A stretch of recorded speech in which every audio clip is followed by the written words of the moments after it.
ઓમ શ્રી ગણેશાય નમઃ. જય શ્રી કૃષ્ણ મિત્રો. પુરુષોત્તમ ભગવાનની જય. મિત્ર, પુરુષોત્તમ માસ ચાલી રહ્યો છે અને આપણે સાંભળી રહ્યા છીએ ભગવાન પુરુષોત્તમની કથા, મહાત્મય અને વાર્તા. આ પવિત્ર મહિનો છે, પુણ્ય કમાવાનો મહિનો છે. આ અવસર મિત્રો હોતા નહીં અને પૂરી શ્રદ્ધાથી મનથી ભગવાનની ભક્તિ કરજો. આ મહિનામાં સ્નાન, દાન, જપ, તપ, ભક્તિ, કીર્તન નો ઘણો મહિમા છે. જે પણ કરો એનું અધિકથી અધિક ફળ મળે છે. માટે મિત્રો, જો શાંતિથી મનથી એક ચિત્ત મનથી તમે કથા સાંભળશો ને તો પણ ભગવાન પ્રસન્ન થશે. તો પણ તમારી અવાજ, તમારો પુકાર ભગવાન જરૂર સાંભળશે. તો મિત્રો, પૂરા મનથી ભાવથી આ કથા વાર્તા સાંભળજો. વિડીયો સારો લાગે તો લાઈક કરજો. સગા વાલા મિત્ર બંધુને શેર કરજો, જેથી આપણા થકી કોઈ સારું કથા, કીર્તન, વાર્તા સાંભળી શકે અને આપણને પુણ્ય ફળ મળે, આપણું સત્કર્મ બંધાય.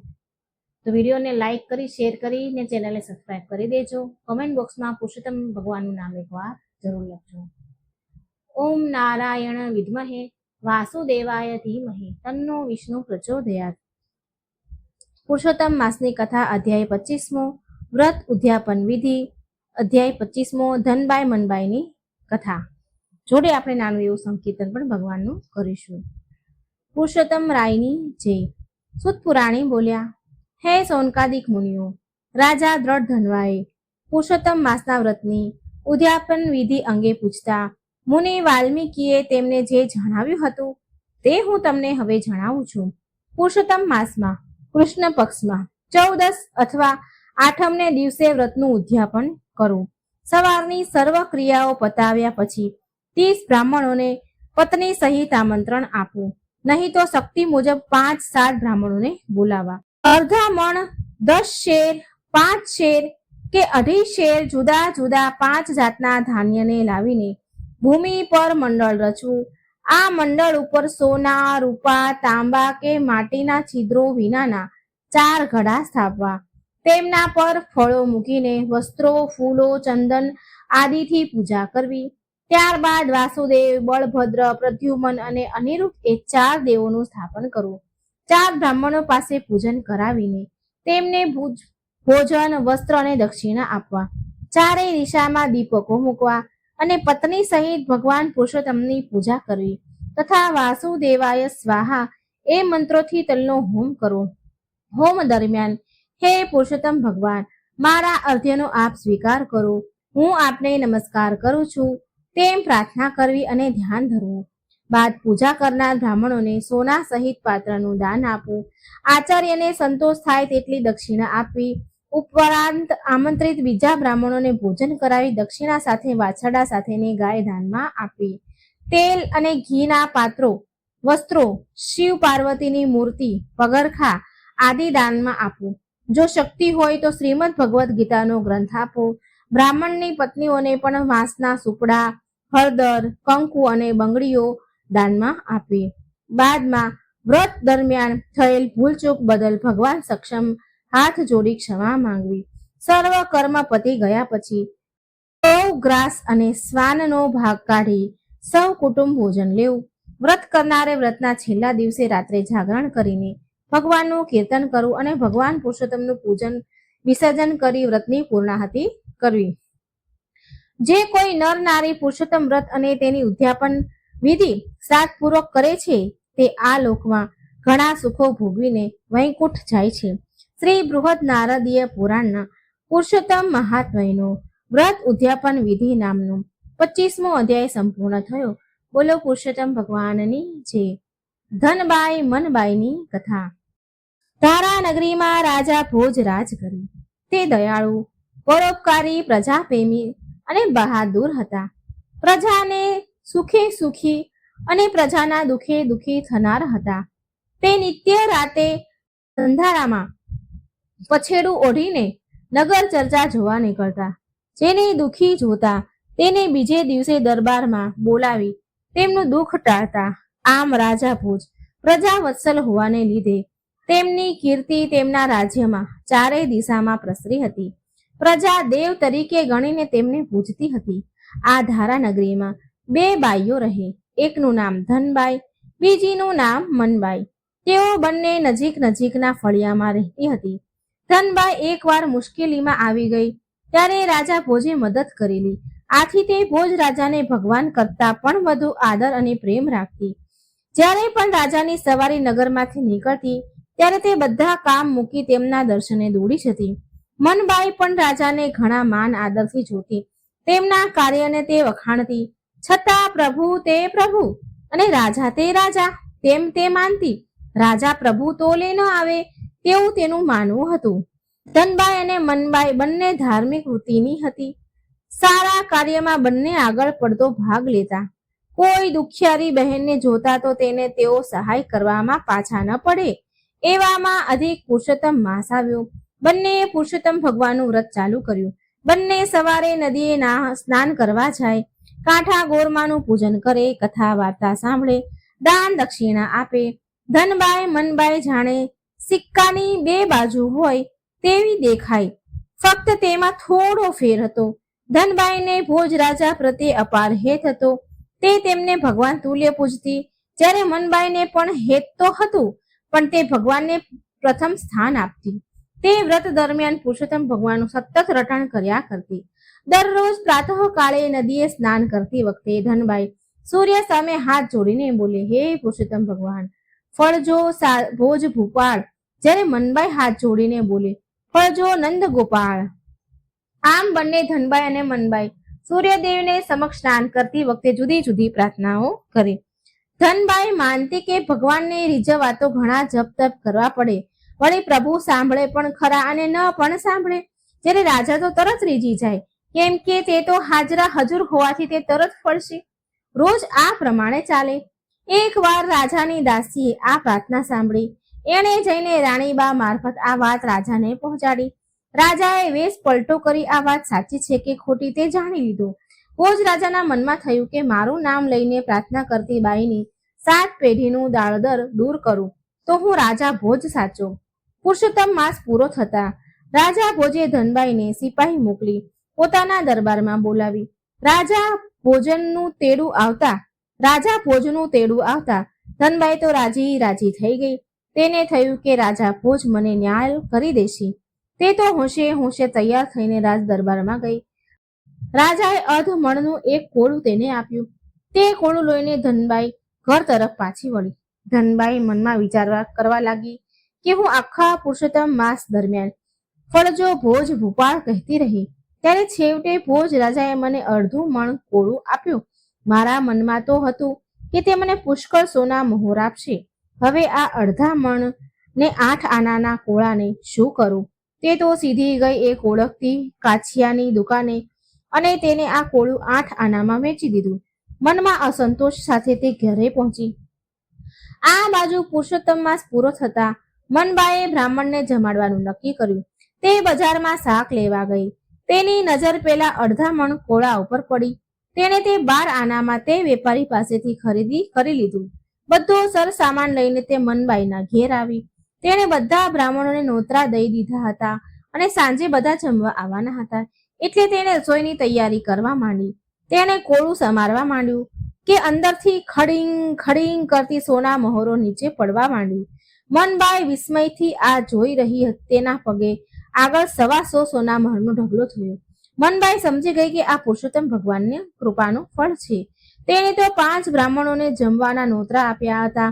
હવે દ્રવ્ય હાથમાં આવતા તેણે તો તાબડતોડ 25 બ્રાહ્મણોને આમંત્રણ આપી પોતાને ત્યાં જમવાનું ઉતર્યા. તેણે તો તડામાર તૈયારી કરીને સાંજના 25 બ્રાહ્મણોને જમાડીને સારી એવી દક્ષિણા આપી. બ્રાહ્મણો તો મનબાઈની જય બોલાવતા પોતપોતાને ઘેર ગયા. રાજા ભોજને પોતાના ગુપ્તચર દ્વારા જાણવા મળ્યું કે આજે તો મનબાઈની જય બોલાય છે. રાજાને મનમાં થયું કે આજે ધનબાઈની જય બોલાવી જોઈએ, તેને બદલે મનબાઈની જય કેમ બોલાય છે? કેમ કે તેમણે તો ધનબાઈને 125 સોના મોહર ગઈકાલે આપી હતી. રાજાએ ધનબાઈને દરબારમાં બોલાવીને કોળાનું શું કર્યું તે પૂછ્યું. ધનબાઈએ જણાવ્યું, મહારાજ, તમે આપેલા મોટા કોળાને મારે શું કરવું? તેથી કરીને મેં કાંચિયાને 8 આનામાં વેચી દીધું. રાજાને આ વાત જાણી પસ્તાવો થયો. તેમણે સિપાહી મારફત કાછિયાને દરબારમાં બોલાવ્યો.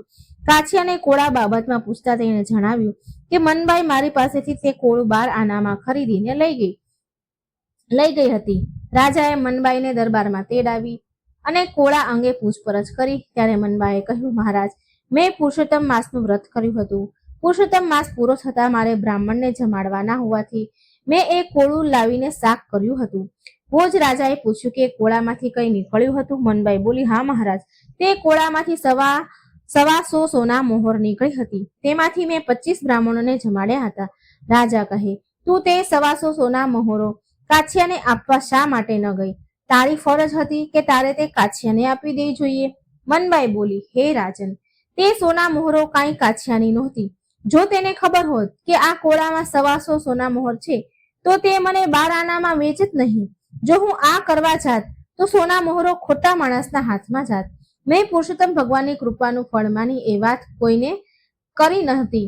રાજા ભોજના અંતરચક્ષુ ખુલી ગયા. તે મનમાં વિચારવા લાગ્યા કે માણસ કોઈને ગમે તેટલું આપવા ધારે, પરંતુ ભગવાનની ઈચ્છા ન હોય તો તેને કંઈ મળતું નથી. સાચું ફળ દેનાર તો ભગવાન જ છે. હું તો ભગવાનનો પામર સેવક છું. છેવટે ભોજ રાજા બોલ્યા, હે ધનબાઈ, મનબાઈ, કાછિયા અને દરબારીઓ, તમે આજે પ્રત્યક્ષ જુઓ છો કે મેં ધનબાઈને 125 સોના મોહરો બક્ષિસમાં આપી હતી અને માન્યું કે ધનબાઈ મારી ભક્તિ કરી એટલે હું તેને ન્યાલ કરી દઈશ. મેં તેને ન્યાલ કરી દીધી. પણ જુઓ, રાજાઓના રાજા ભગવાનને જે પૂજે છે, ભજે છે, ભક્તિ કરે છે, તેને તેઓ સંકટ સમયે કે ઉદારતાથી ન્યાલ કરી દે છે. એટલે હું તમને કહું છું કે મને ભજવા કરતા મારા નાથને ભજો, તેમાં જ તમારું કલ્યાણ સમાયેલું છે. રાજાની વાત દરેકના દિલમાં ઠસી ગઈ.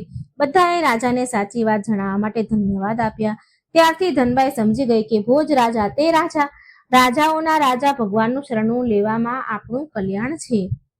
બીજો અધિક માસ આવ્યો ત્યારે ધનબાઈએ પણ પૂર્ણ શ્રદ્ધા સાથે પુરુષોત્તમ ભગવાનને પૂજ્યા. પુરુષોત્તમ ભગવાનની કૃપાથી તેનું દારિદ્ર્ય ટળી ગયું. બોલો પુરુષોત્તમ ભગવાનની જય. મિત્રો, આપણે સાંભળી 25મા અધ્યાયની મહાત્મય કથા અને ધનબાઈ મનબાઈની વાર્તા. હવે આપણે સાંભળીએ ભગવાનનું નાનું એવું સંકીર્તન. શ્રી કૃષ્ણ શરણમ મમ મંત્રમાળા, અનેક રૂપે ધરી અવતાર, ધર્મ તણી રક્ષા કરનાર, આર્યોને નિર્ભય કરનાર, શ્રી કૃષ્ણ શરણમ મમ. પ્રથમ વરાહનો લઈ અવતાર, હિરણ્યાક્ષનો વધ કરનાર, પૃથ્વીના બંધન હરનાર, શ્રી કૃષ્ણ શરણમ મમ. બીજો મત્સ્યનો લઈ અવતાર, વેદ બીજાનો કર્યો ઉદ્ધાર, સંસ્કૃતિના હે રક્ષણકાર, શ્રી કૃષ્ણ શરણમ મમ. ત્રીજો કુર્મનો લઈ અવતાર, દેવ દૈત્યનો લઈ સહકાર, સમુદ્ર મંથન પાડ્યું પાર, શ્રી કૃષ્ણ શરણમ મમ. ચોથો શુભ નૃસિંહ અવતાર, સર્જ્યો અદ્ભુત ચમત્કાર, હિરણ્ય કશ્યપુનો વધ કરનાર, શ્રી કૃષ્ણ શરણમ મમ. પંચમ લાભ વામન અવતાર, બલિ રાજાને યશ દેનાર, દ્વારપાળ થઈ ઉભા દ્વાર, શ્રી કૃષ્ણ શરણમ મમ. છઠ્ઠો છે આવેશ અવતાર, અદ્ભુત કથાનો છે વિસ્તાર, પરશુરામની લીલા અપાર, શ્રી કૃષ્ણ શરણમ મમ. સપ્તમ લીધો રામા અવતાર, રાવણનો કીધો સંહાર, મર્યાદાનો દીધો સાર, શ્રી કૃષ્ણ શરણમ મમ. આઠમો અદ્ભુત કૃષ્ણ અવતાર, ધર્મનો મર્મ પ્રગટ કરનાર, ભગવદ્ ગીતા ના ગાનાર, શ્રી કૃષ્ણ શરણમ મમ. નવમો બુદ્ધનો છે અવતાર, સત્ય શોધવા તપ કરનાર, અહિંસાનું ગૌરવ કરનાર, શ્રી કૃષ્ણ શરણમ મમ. દસમો છે કલ્કી અવતાર, દુષ્ટજનોનો વધ કરનાર, ધર્મને ફરી સુસ્થિર કરનાર, શ્રી કૃષ્ણ શરણમ મમ. પ્રલયથી ઉત્પત્તિનું સુધીનું આ છે અદ્ભુત સર્વૈયું, પાર્થને આપે સ્વયં કહ્યું, શ્રી કૃષ્ણ શરણમ મમ. જન્મ જીવનની મૃત્યુની આ ઘટમાળા છે રહેવાની, અનુકંપા કરી ભક્તિની, શ્રી કૃષ્ણ શરણમ મમ. ભક્તો માટે ભયનાશક છો, દુષ્ટો માટે ભયકારક છો, 14 ભુવનના નિયામક છો, શ્રી કૃષ્ણ શરણમ મમ. ભક્ત વત્સલ હે ભગવાન, કુંજ વિહારી કરુણા નિધાન, ભક્તિ ભાવનું દો વરદાન, શ્રી કૃષ્ણ શરણમ મમ. નિરાધારના આશ્રય સ્થાન, શરણાગતના નિર્ભય સ્થાન, ભાવિક જનના હૃદય વિરામ શ્રી કૃષ્ણ શરણમ મમ. વિઠ્ઠલ વિઠ્ઠલ મુક્તિ છપાય, મનમાં સ્થિરતા આવી જાય, તો જ કલેશથી મુક્ત થવાય. શ્રી કૃષ્ણ શરણમ મમ. બાલકૃષ્ણ હે માખણ ચોર, નટવર નાગર નંદ કિશોર, જીવ માત્રની જીવાદોર. શ્રી કૃષ્ણ શરણમ મમ. મહિધર છો મુક્તિદાયક, ત્રિવિધ તાપના નિવારક, નામ સ્મરણ છે ભવતારક. શ્રી કૃષ્ણ શરણમ મમ. કલ્પ વૃક્ષ સમ મૂર્તિમાન, મન વાંછિત ફળ કરો પ્રદાન, આશા પૂરો હે પૂરણ કામ. શ્રી કૃષ્ણ શરણમ મમ. પુણ્ય આત્માના પોષક છો ને દુર આત્માના શોષક છો, સંતજનોના રક્ષક છો. શ્રી કૃષ્ણ શરણમ મમ. આપ પ્રભુ છો દીન દયાળ, દુષ્ટજનોનો છો મહાકાળ, સૌમ્યથી સૌમ્ય છતાં વિકરાળ. શ્રી કૃષ્ણ શરણમ મમ. ભક્તોને જે આપે છે ત્રાસ, એ દૈત્યોનો કરો વિનાશ, અમને છે પૂરણ વિશ્વાસ. શ્રી કૃષ્ણ શરણમ મમ. માર્યા વૃષભને નરકાસુર, માર્યા અઘાને બકાસુર, માર્યા કેસી સટકાસુર. શ્રી કૃષ્ણ શરણમ મમ. શ્રી કૃષ્ણ શરણમ મમ. શ્રી કૃષ્ણ શરણમ મમ. શ્રી કૃષ્ણ શરણમ મમ. શ્રી કૃષ્ણ શરણમ મમ. બોલો પુરુષોત્તમ ભગવાનની જય. મિત્રો, તમને વાર્તા સારી લાગે તો લાઈક કરી, શેર કરી, કમેન્ટ બોક્સમાં ભગવાનનું નામ લખી ચેનલને સબસ્ક્રાઇબ કરી દેજો. ભગવાન પુરુષોત્તમ આપ બધાની ઈચ્છા પૂરી કરે, દુઃખ દૂર કરે અને અંત સમય જ્યારે આવે ત્યારે ભગવાન ચરણોમાં લે, એવી પ્રાર્થના છે મારી. જય શ્રી કૃષ્ણ. રાધે રાધે. Thank you.